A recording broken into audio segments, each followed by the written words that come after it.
High guys, ఇప్పుడు మనం మాట్లాడుకునే మూవీ పేరు వచ్చేసి వంగవీటి. ఇది తీసింది రామ్ గోపాల్ వర్మ. ఇది ఒక రియల్ స్టోరీ. ఒక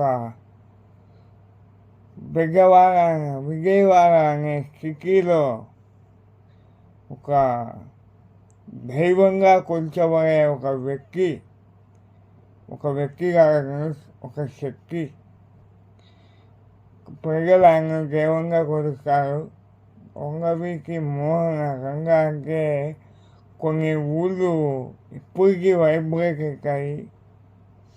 ఇంకా కథలోకి వెళ్ళిపోతే ఆయన అన్న వంగవీటి రాధా ఇట్లానే బతుకే కోసం విజయవాడ వచ్చి కాకాని సమ్ పక్కన దగ్గర కేకార్ గుండడానికి కాకాని వెంకటకృష్ణం అనే ఆయన దగ్గర ఎక్కారు. ఆయన బస్ స్టాండ్ చూసుకొని అప్పచెప్పేస్తారు.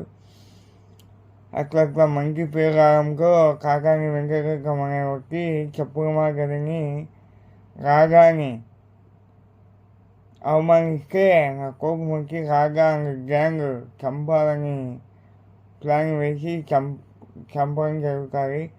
అప్పటి నుంచి విజయవాడ ఇంకా రాగా చేతుల్లోకి వెళ్ళిపోతాయి. కొద్ది రోజుల తర్వాత రాగా అక్కకు కూడా ఇది రంగం సిద్ధమవుతుంది. అక్కే కానీ ఇప్పుడు కాదండి మన హీరో వంగవీటి మోహన రంగారావు అనే వ్యక్తి వచ్చి కొన్ని ఏళ్ల పాటు విజయవాడని కైగతో పరిపాలించిన ఒక గొప్ప వ్యక్తి. మీకు కావాలంటే గూగుల్లో కూడా ఆయన హిస్టరీ ఉంటుంది. ఎక్కడికొచ్చినా కూడా ఆయన ఫోటోలు వస్తాయి. ఒక దైవంగా కొలిచే వ్యక్తి. తప్పదండి, జనం కోసం బతికినోడు జనం కోసమే చనిపోయినాడు. అక్కడ చనిపోయినా కూడా అక్కడ పేరు అనేది బతికే ఉంటుంది. పోతే అక్కడ వచ్చిన వాళ్ళకు నెహ్రూ ఫ్యామిలీకి పరిచయాలు ఏర్పడతాయి.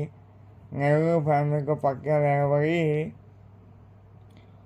అక్కడికి ఉంటే నెహ్రూ గాంధీ అనే అన్నదమ్ముళ్ళు వచ్చేసి ఇట్లా